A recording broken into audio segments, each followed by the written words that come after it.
Well, I hope everyone's having a good time. I'm just gonna jump in here. We have a lot to discuss. I'm Chase, and this is Asa. One thing that's really unique here at our church, we were talking about like what our roles are, and we kind of have. I'm gonna keep referencing to Sister Erickson in case she's like, don't do that. But what's cool about here is we kind of have like that Disney model where everyone is a like maintenance person, everyone is a cleaning person. So we have like roles, but we kind of do everything. Like Asa's like your overall guy. If we need help doing lighting, like Brother Hammond and I were upstairs last week just like working on lights, even though that we're here to talk about social media. But my role here is the team lead of our social media department, which involves just like scheduling our shooters, having a shot list, anytime we have like a special event, making sure that we have videographers there, photographers there, capturing and shooting everything that we may need for marketing purposes, marketing for next year, online, like then and there promotion. And then Asa, go ahead and tell us what you do.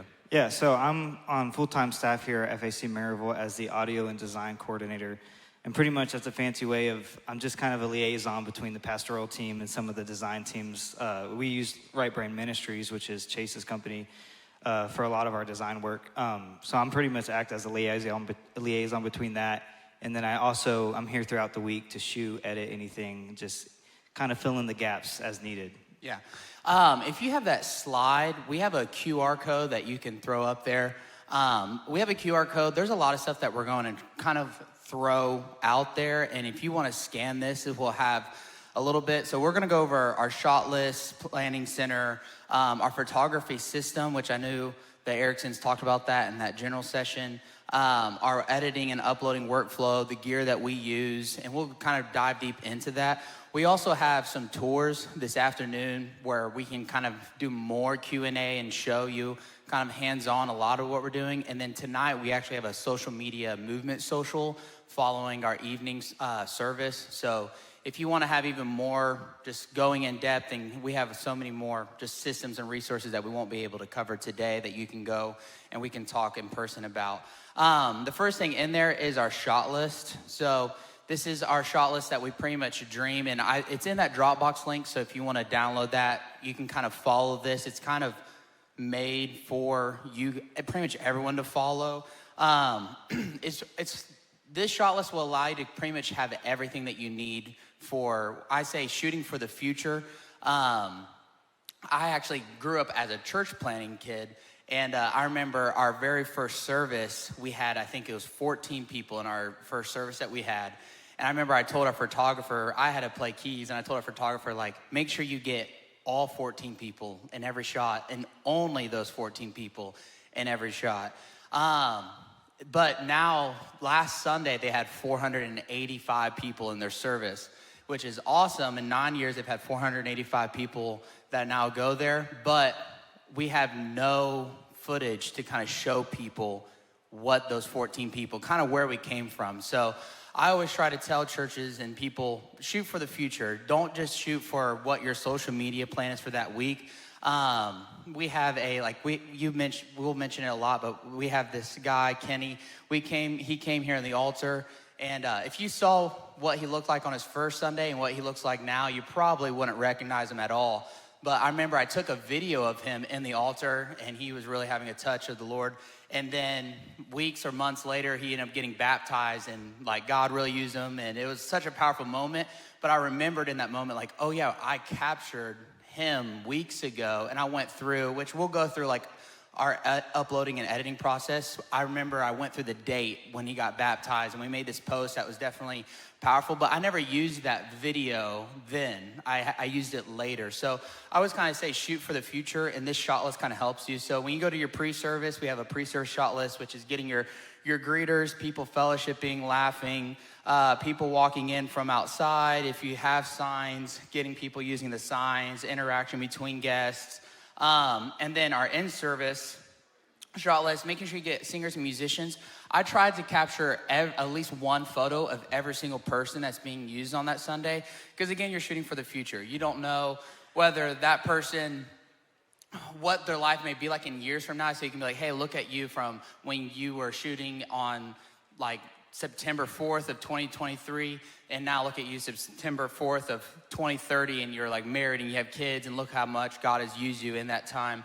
So I take a photo of everyone, and also a lot of people will always be like, hey, do you have that photo of me when I served? Especially like we did this wall in the back of all of our alumni, and it was a pretty big project, but we did have photos of pretty much everyone on there just because we've tried to take photos of everyone being used. But we have in-service singers, musicians, preaching, and when we do preaching, we try to get close-ups, wide shots, at least 5 of preaching photos, because we'll use those for thumbnails, sermon quotes, graphics, promotion, headshots.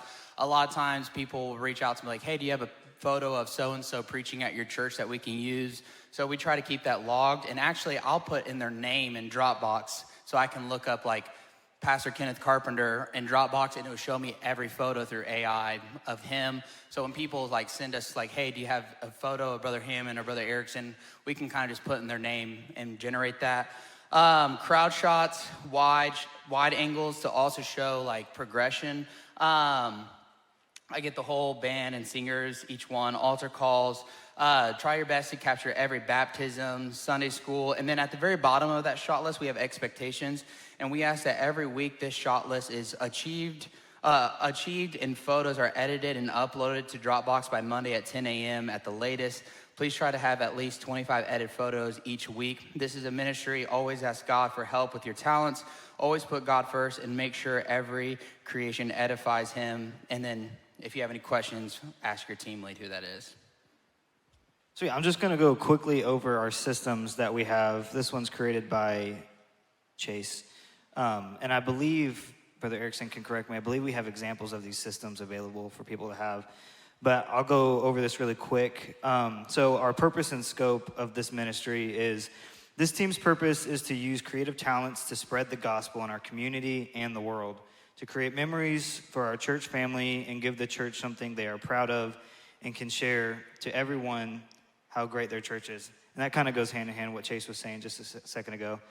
Our procedures kind of look like this: scheduling and arrival times. You must arrive on time for prayer each service, Sunday a.m., Sunday p.m. It has the times listed here. All scheduling is completed in the services app, which is Planning Center, and be sure to confirm your schedules as they are released. And so this is pretty much just keeping everybody, like the Erickson said earlier, everyone accountable. So our pre-service workflow kind of goes like this: be present and ready to start capturing before the service starts. Have your camera, lens, battery, and SD card ready to capture. This means your battery is fully charged and your SD card has enough storage to capture the whole service. In service, they're responsible for capturing the entire shot list given to you, per example of what he just read. Edit your photos and have them uploaded to Dropbox with the proper file name before Monday at 10 a.m. And so Dropbox is just our preferred storage method. I know there's tons out there and you can really use whatever works best for you. I know some people use Google Drive and some other things that are out there.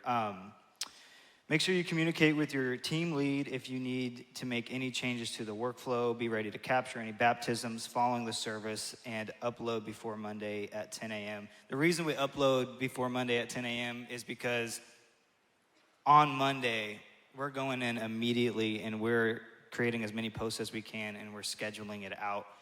Currently, we're using a software called Metricool to schedule that out. But if you have any questions about that, again, we're doing some more movement socials and whatnot, and we can talk about all those details.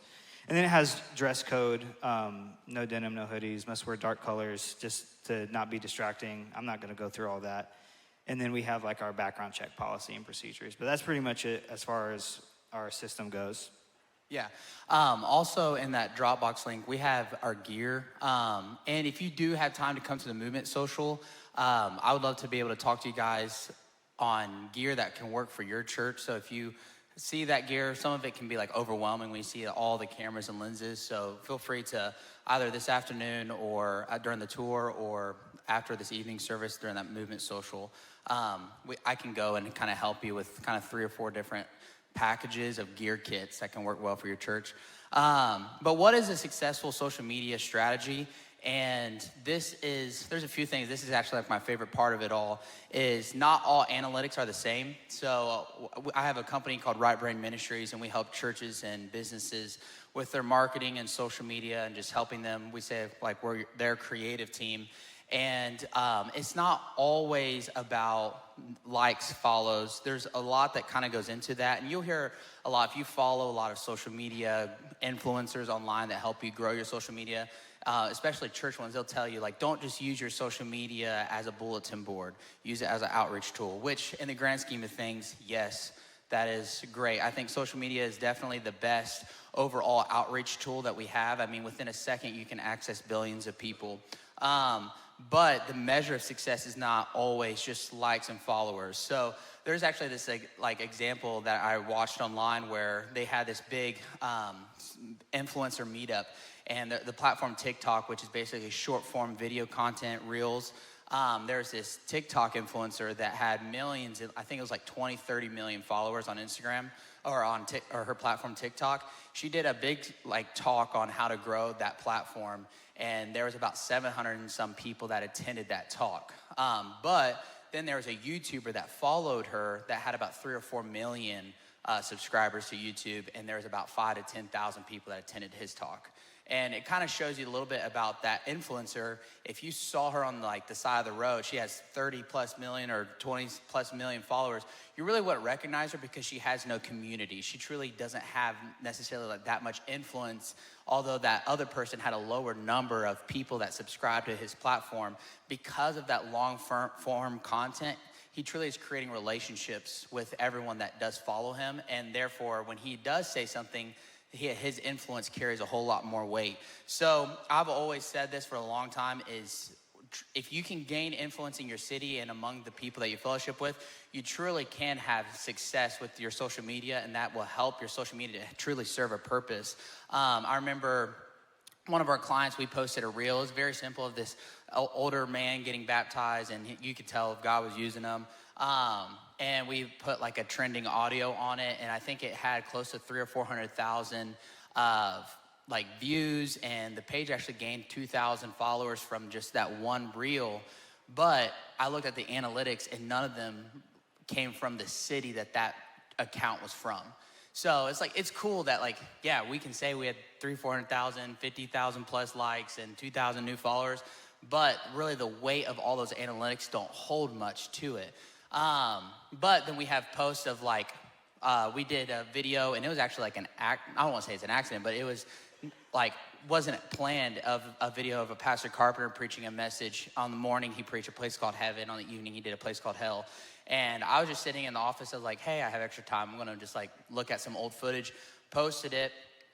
And it was sort of that longer form content that created more of a connection and a community, that we've had people from literally all over the country just come on a Sunday to kind of see what that was, and kind of chase down that feeling that they saw while watching that video.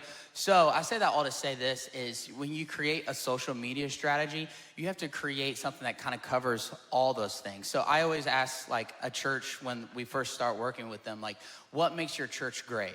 I may be a little biased, but here at our church, I think what makes our church great is like all the preaching, all the worship, the volunteers, our kids ministry. So it's like all of those things. So therefore we try to highlight all of those things. And also I don't carry many, I have our church cards in my car, but I carry really my church card on my phone. And what I mean by that is, if I come across to you at a restaurant, or I have an opportunity to reach you, I have a folder called FAC Maryville on my phone, and instantly I have videos that are like recaps of my pastor preaching, our youth service, our youth events, outside videos of our church, photos of our church, our kids ministry doing our food fight, our youth pastor. I have music videos, and I can then and there, through not just our social media team, but our creative team, I can then and there show someone and airdrop them and send them that. And that's kind of how I've always used what that shot list does to help witness and save that. Now, going a little bit more on the logistics of everything, we create we do a 4 to 6 week strategy then what that does is allow you to oversee. So we'll look at all the events that we have in those 4 to 6 weeks. We put them on the strategy, and then we can basically do the math of like, all right, this event we're going to do 2 posts, this event we're going to do 1 post, this event we're going to do 3 posts. Fill out that calendar. It's an Excel sheet.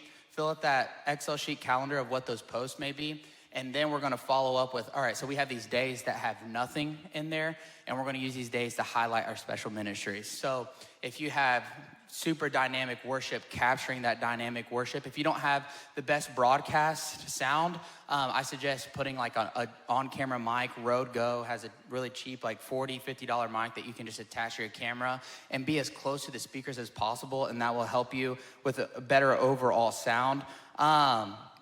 But remember, a lot of times as creatives, you want to be as creative as possible. I mean, that's what our ministry is, and that's what our whole goal is. And it's very hard to make sure that your social media and your creative team is not replacing what the church is supposed to be. So I always say, I've heard one time online that's like, the church is the door, like social media is the door to your church. And I remember I completely disagreed with it, where I was like, no, social media is the window to the church. If you're walking down a mall and you see all these window displays, it truly is meant to grab your attention to bring you in. And so that's really when you're creating your social media, always ask yourself the question, when you're creating your social media strategy, ask yourself the question, like, what can we do to get people attracted to what we are? What campaign can we run?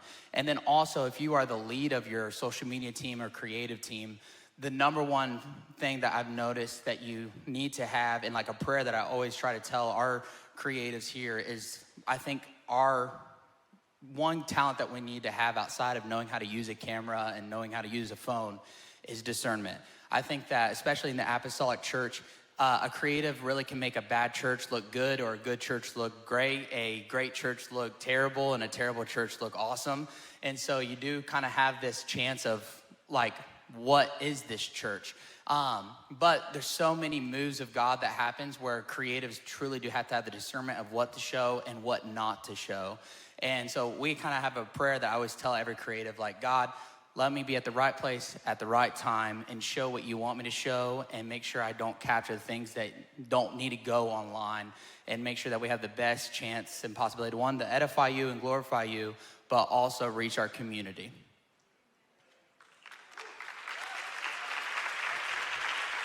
I don't even have to add anything to that. That was perfect.